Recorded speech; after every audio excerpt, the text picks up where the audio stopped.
রমাজানের প্রস্তুতি নাম্বার 1, আমার সেটা বলেন। রমাজানের প্রস্তুতি নাম্বার 1 হচ্ছে যত দুনিয়াবি কাজ আছে সেই কাজগুলোকে কমিয়ে ফেলবো। দুনিয়াবি কাজগুলো কি করব? মানে দুনিয়াবি যত কাজ, যত ব্যস্ততা যা আছে এগুলোকে কমায় নিয়ে আসবো, যাতে রমজান মাসে আমাকে বেশি বাইরে দুনিয়াবি প্রয়োজনের বাইরে বের হইতে না হয়, মানে বেশি ব্যস্ততা আমাকে দুনিয়ার জন্য না করতে হয়।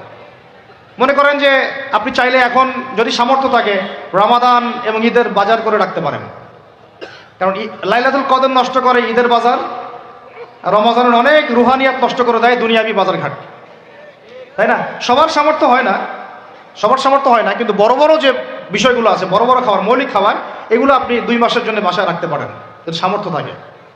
সামর্থ্য নাই তাহলে সেটা আলাদা বিষয়। মোট কথা, এটা শুধু একটা বিষয় বোঝাচ্ছি না, দুনিয়াবি যত ব্যস্ততা এগুলোকে কমায় রমাজানের জন্য প্রিপারেশন নিতে হবে। আল্লাহ পাক আমাদেরকে সবাইকে রমাদানের জন্য প্রিপারেশন নেওয়ার তৌফিক দান করেন। এটা হলো মনস্তাত্ত্বিক প্রিপারেশন, যে রমাদান আসতেছে, আমি শাবান মাসেই আমি আমার কাজগুলো গোছাই নিব, যাতে রমজানে আমি ফারেক থাকি ইবাদতের জন্য। বুদ্ধিমানের কাজ না এটা? আল্লাহ পাক তৌফিক দান করেন, আমিন। 2 নম্বর হচ্ছে ভাই, রমাজানের আমরা সবাই 30টা সওম রাখবো বলে নিয়াত করি, আল্লাহ পাক তৌফিক দান করেন, আমিন।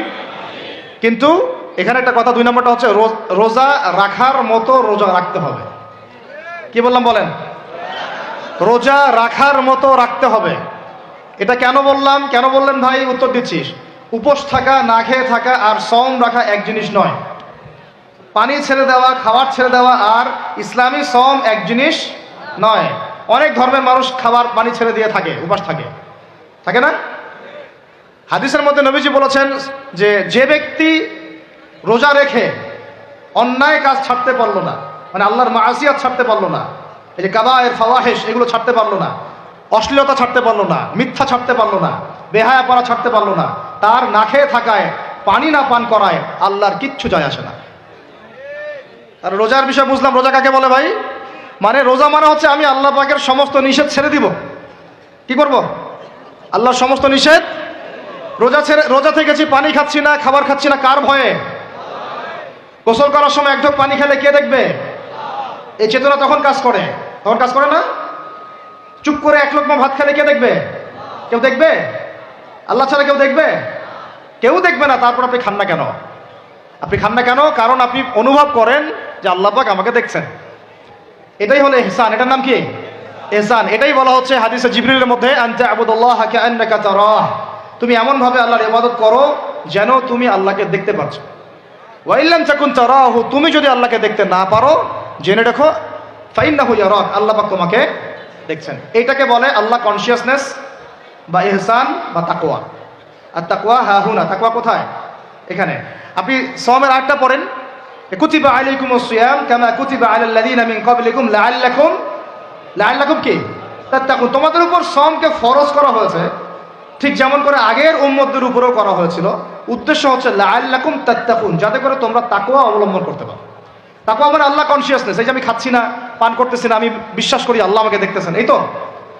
সেই বান্দা কেমন করে রমজান চলে গেলেই বেনামাজি থাকতে পারে? রমাদান চলে গেলে কি আল্লাহ তাকে আর দেখে না? সেই বান্দা কিভাবে সুদ খায়, তখন কি আল্লাহ তাকে দেখে না? সেই বান্দা, একই বান্দা কিভাবে জেনা করতে পারে, মেয়েকে নিয়ে কেমন করে বাইকে ঘুরতে পারে, কেমন করে গায়রা মারামের সাথে আমরা করতে পারি, ফ্রি মিক্সিং করতে পারি, কেমন করে সে সমকামিতার দিকে ধাবিত হতে পারে, কেমন করে সে জুয়া খেলতে পারে, কেমন করে সে মাদক খাইতে পারে, কেমন করে সে আল্লাহ দ্রোহী আইন বাস্তবায়ন করতে পারে, যদি সে এই চেতনা থাকে যে আল্লাহ আমাকে দেখছেন। এই চেতনাটাকে বদ্ধমূল করার জন্যই রমাজান আসে, বলেন সুবহানাল্লাহ। আমি বুঝাতে পারলাম রোজা রাখার উদ্দেশ্যটা কি? ওই জিনিসটাকেই আমাদের ভিতরে ইনস্টল করাই হলো উদ্দেশ্য। লাআল্লাকুম, মানুষরা বলেন লাআল্লাকুম তাত্তাকুন। তাকওয়া কি কিনতে পাওয়া যায় বাজারে?